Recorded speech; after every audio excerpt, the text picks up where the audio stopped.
All right, let me introduce my next guest to you. This sweet lady is no stranger to women walking with God. She's the founder and owner of Deep Waters Counseling and Consulting Services.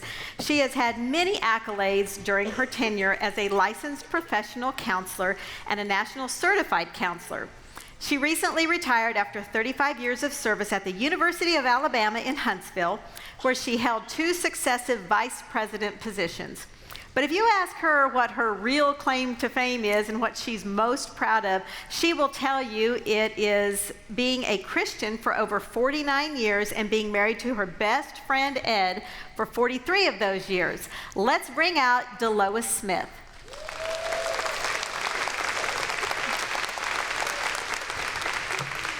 Hey everybody.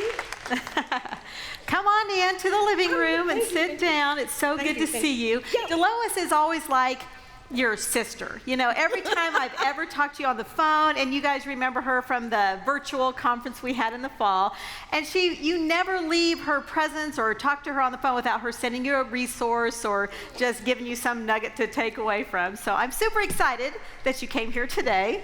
All right. So I guess my first question I've always wanted to ask you is, what made you get into counseling? Were you like Lucy on the Peanuts gang, where all your friends like asked you questions?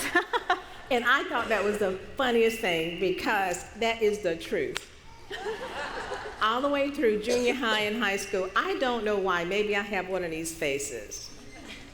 Friends would come to me and say, what about this? Or Johnny broke up with me, or should I tell Susie this? And of course, I always had an answer.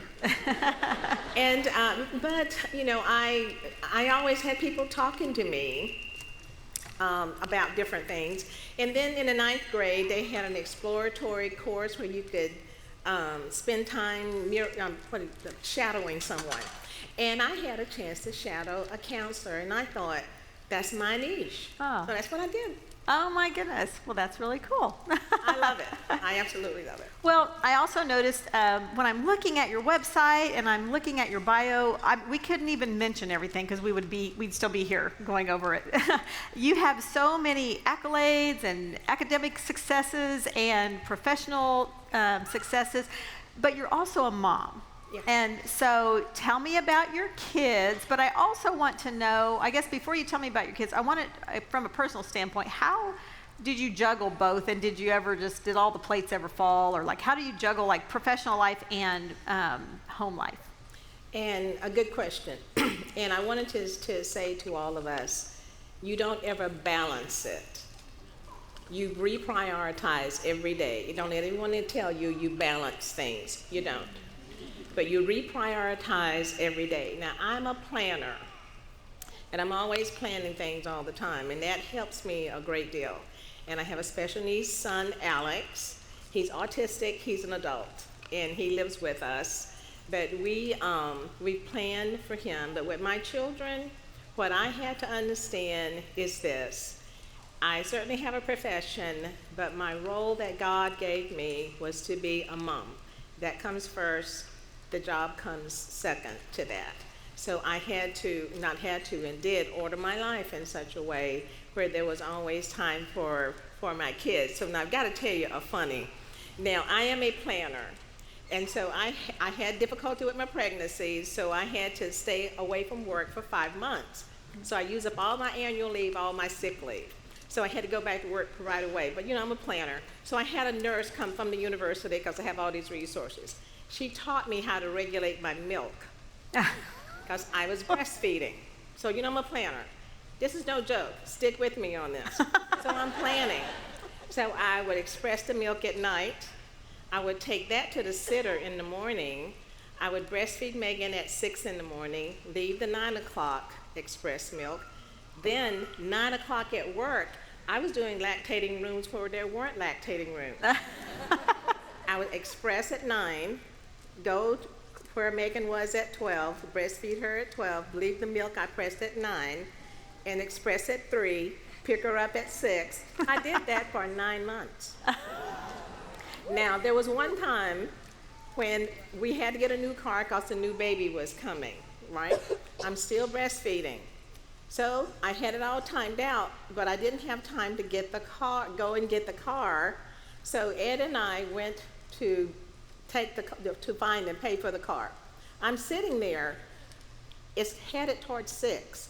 The milk is letting down. I'm sitting at this table and I go, oh snap. I couldn't express, and I'm sitting there. Now if you've breastfed, and men, sorry for you here.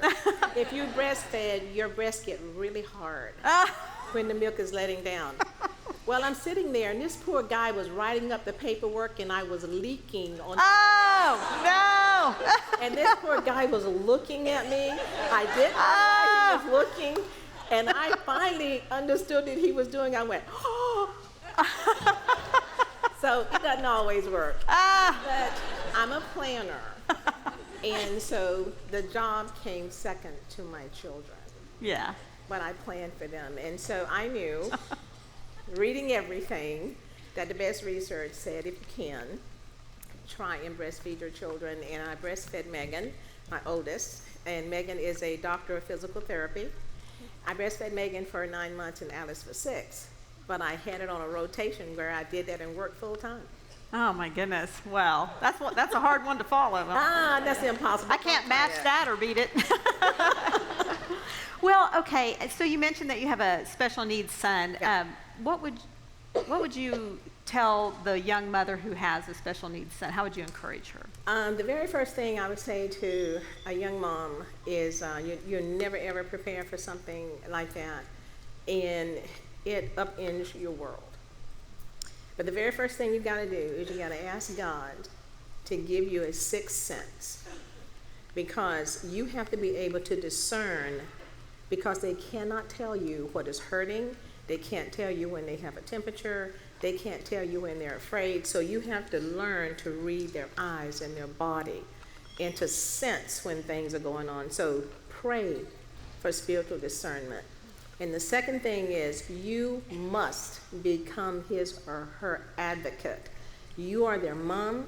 You cannot relegate that to anyone else because you know them better than anyone else. So you have to educate yourself so that you can educate other people. They think they know your son or your daughter, but they do not know them as well as you do.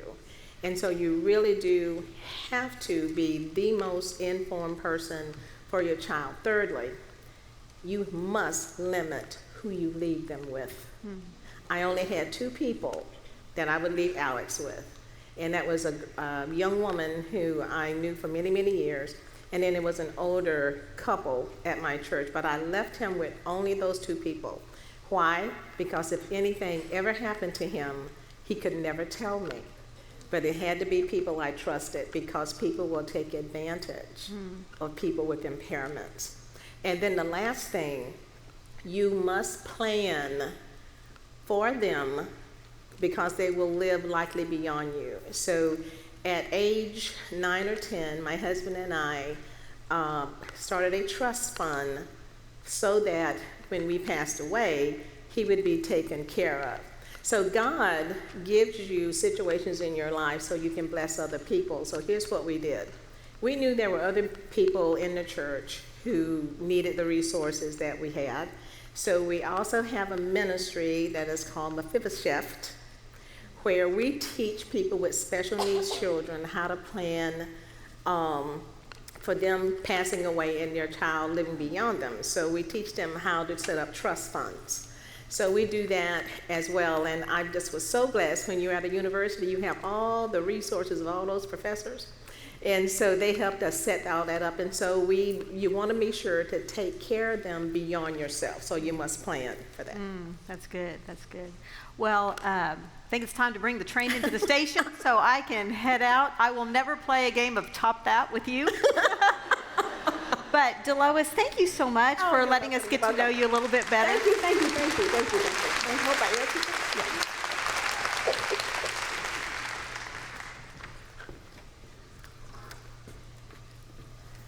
Okay. And I was very, very serious, about that.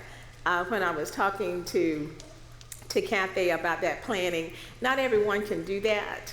But I am a planner, and it may not work for you, but I wanted to let you know that I prioritized my children, and I try not to miss games if I could, but what I did do is I made sure that over time, I worked very hard so I could become the boss. And when you're the boss, you can set your own schedule. And so I did, and even that was planned. And so I knew the next step after that, and after that. I didn't want to become the university president, but so I got to be a VP, and then I was done. So now I hope that this is not on a timer. So I'm going to operate this. So I'm going to tell you about how this ministry started, which is looking at lessons that I knew were happening in churches. And as I want to give you some tools for your toolbox. Now, I know that the scriptures tell us that we are competent to counsel one another. But I know that of all of you sitting out here, you may not have all the tools that you need. But I want to tell you this. When I did retreats for different congregations, if it was on a Friday night and a Saturday morning, I would say to the people, if you want, you can set up 30-minute increments of time for me to counsel people for free. I always did it pro bono. And I kid you not, when I would go and I would set that time, I would counsel from 8 at night until 1 o'clock in the morning, every 30 minutes. And I'm going to show you some of the topics that I would come across when I was counseling people. And individuals were not taking care of these things in their congregations, and I know you're not. I don't have to guess about that because I've been and traveled enough. We are not handling these situations in our churches. So my ministry is I put together sets of classes that are completely canned. That means it is holistic. You get the topic, you get all the scriptures that apply to it, you get all the information about how it manifests itself, you get the PDF slides, you get all my notes. Then at the end, I give you all the resources and the books, completely canned. You can teach it as a class, you can have it as a personal Bible study, or you can do it as a workshop. And I finished about half of them. Most of them will be coming by June, and then I have another 8 coming in the fall. I want to tell you what some of them are. Now, I did this back in 1990. Younger people don't fall over. Oh my gosh, you ancient. But I trained 25 women. The mission was to train them, and then once they were trained, mature women, once they were trained, then I sent them through these classes. The first time I did these classes, it took me 9 months to train those women. I've got it down to 6 months now. So now I've gone digital. Now, then we invite people who want to be trained to go through the classes. And if they're willing to participate, we cover the different subjects. And there's scripture memorization, because there will be times when you will not have a Bible. You may even lose your phone. They need to be on your heart. And so when I give you the lessons, I put an M next to it, means memorize that one. And so as I pointed out to you, you'll see the topic in the lesson. You'll define the presenting issue. I give you all the details of it. I tell you how it's manifested physically, mentally, and emotionally. And then the counseling procedures tell you how to take care of that subject. When something is outside of your wheelhouse that you cannot handle, don't even try to go there. We have open discussions, and I give assignments. Here are some of the topics. Depression, signs and symptoms. This is one that I dealt with all the time. 75 to 90% of doctor's visits are due to stress. 75 to 90%. When you do a panel, blood panel, everything comes back clear, all the systems are working, that physician is going to sit down next to you and say, okay, what else is going on with you? Because everything checks out. Depression, we are really not talking about that. Death, grieving, comfort, and for the brokenhearted and the crushed in spirit. This one I deal with all the time. All of us will lose someone. In the Western culture, we're told to not express emotion. But unresolved grief can cause all type of physical and emotional and psychological damage, up to and including being so stressed out until the person cannot function. What do you do? How do you help a sister, brother, family? And then, how do you explain things to a child who doesn't understand death and why the granddad won't come back? How do you explain that? So I recommend things like a book called Freddie the Leaf, and how he's a green little bud, and then he grows up to be a leaf, and then he turns different colors of seasons, and then he falls to the ground, he replenishes the ground, and you can explain death to them like that, but don't forget the children. Another one is boundaries. Now, we have all things in common. We really don't have all things in common. What do you do when you feel like someone's taking advantage of your kindness? They're asking you too much. They're coming when they're uninvited. They are saying, but you should do this because you're a Christian. Well, you know they're taking advantage of you, and you don't know how to say no to them. Well, there's right ways and wrong ways to do that. And we do have all things in common, but not all things. And here's one that we absolutely won't talk about: post-abortion syndrome, and it's called post-abortion stress syndrome. Now, we today, make no mistake about it, with the Roe v. Wade overturning and everything you're hearing on the television, we are dealing with this in our churches, but we won't talk about it. Now, I could count on any row. I could go like 1, 2, 3, 4, 5, 6, 7. 1, 2, 3, 4, 5, 6, 7 or 5. And that would be a sister who has terminated a pregnancy. But we don't ever talk about it. I know that there is stigma and shame associated with it, but I also want you to know that we suffer in silence because so many of us have never told anyone we've terminated a pregnancy, but we have, and we suffer in silence. Now, here's another fact that we don't understand. Women today who are terminating pregnancies, 60% of them are women in their 20s, and 12% of them are teens. Now, that was some of us when we were 19 and 17, and we are now 40 and 50, but we've never dealt with it. I'm dealing with it in counseling. There's a class that tells you how to recognize it, how to deal with it, how to come alongside, and how to help her. And I want you to know, when I was doing this class, when I was updating the classes, and I've now trained 22 more people, when I was doing the class, I had a minister's wife to come up to me after the class. She was in the class, and she said to me, she says, I terminated a pregnancy at 19. I never told anyone. Thank you, Delois, for the class. So 60% of the women who terminate pregnancies are women between 18 and 24. That is your daughters, your granddaughters, your nieces. It's not who you think. Gossip. When words destroy, it's the focus on the messenger and the listener. Why did I develop this class? I developed this class, I'm gonna speed up. I developed this class because when people would come to me for counseling and they've been suffering with things for years, I asked them, why did you never get help for this? They said, because I trusted someone once with it and they told other people and it got back to me and I will never trust a person again. That destroys relationships in the body when we gossip. So I talk about that. Discouragement and hope. What do you do when someone has lost hope? They don't want to come to church anymore. They don't want to be around the Christians. They don't want to sing and they don't want to pray. They don't even want to be around you. What do you do when someone has absolutely lost hope? How do you come alongside? How do you help them? Anger, controlling the temper that controls you.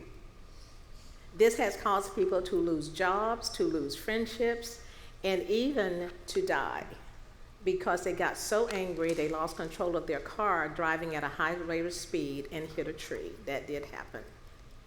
Resentment and jealousy, those hidden volatile emotions of the heart when you cannot forgive someone who has wronged you and is eating you up inside.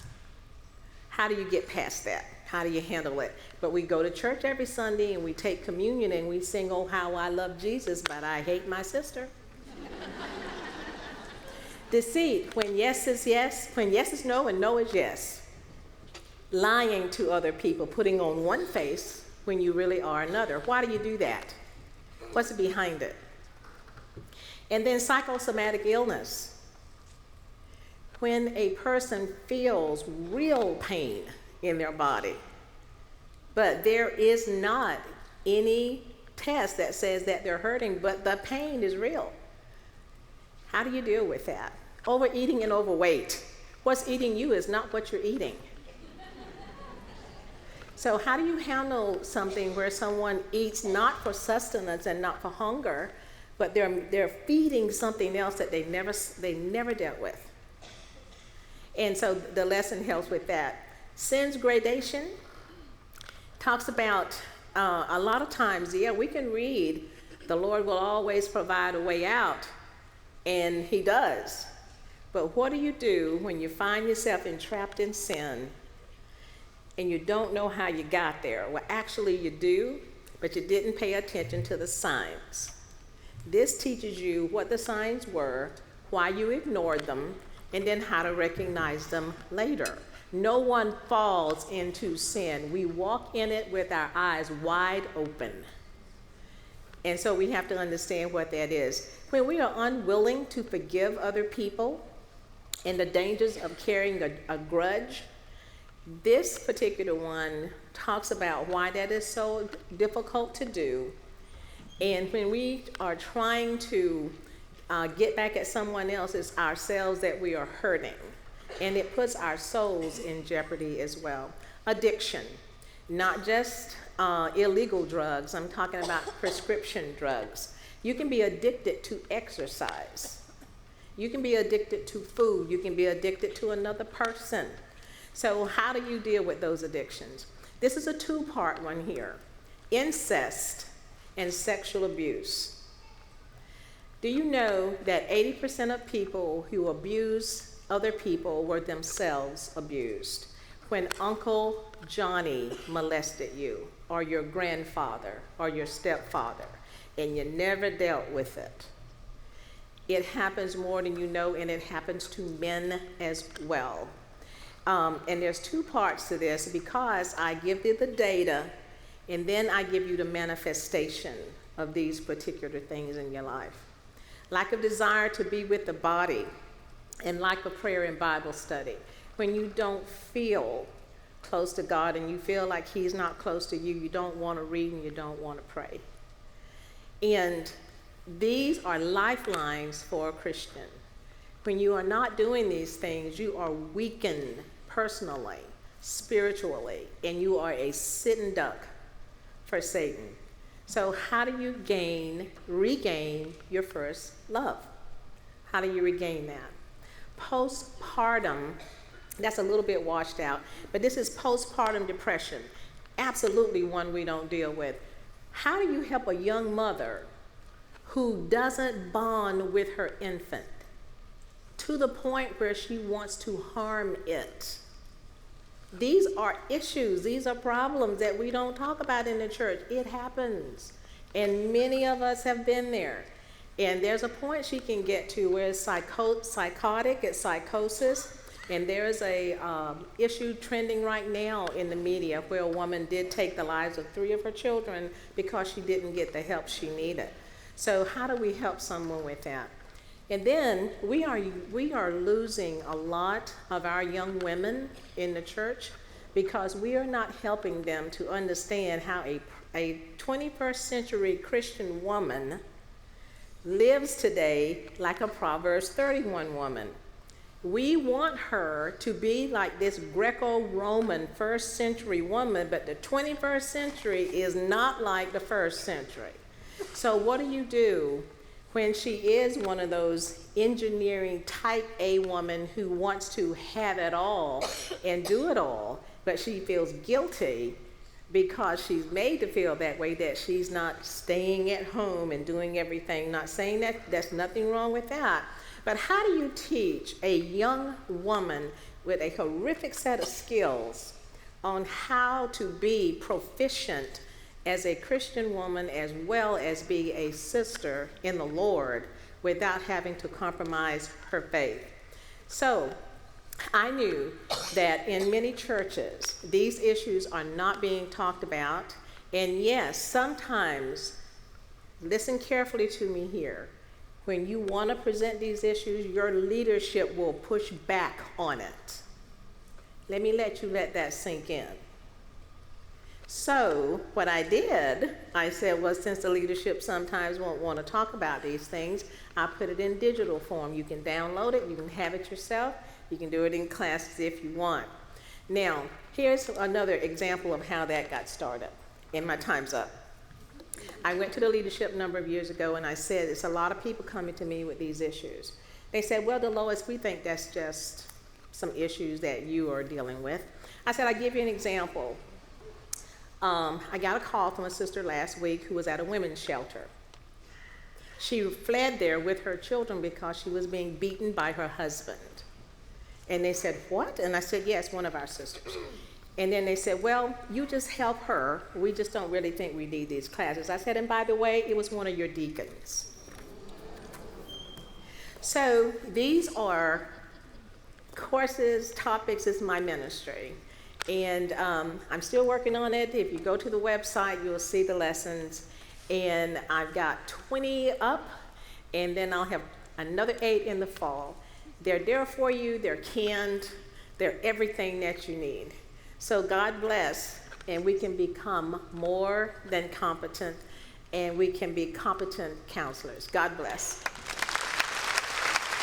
Addictions, incest and sexual assault, abortion, overeating, overweight, postpartum depression, mental illness. These are hard conversations we are not having in our churches, but they must be talked about because people are hurting and often in silence. Hi, I'm Delois Smith. I'm a licensed professional counselor. I have developed a course with hours of content to deal with these hard conversations. The lessons are designed to train and equip you to recognize and help those in need and to know when they need professional help. I have designed this course because God has put it on my heart. Deep Waters was founded on the principle of Proverbs 20 and verse 5. The purposes of the heart are deep waters, but understanding draws them out. Join us in this course as we maneuver these deep waters and become more than conquerors. God bless.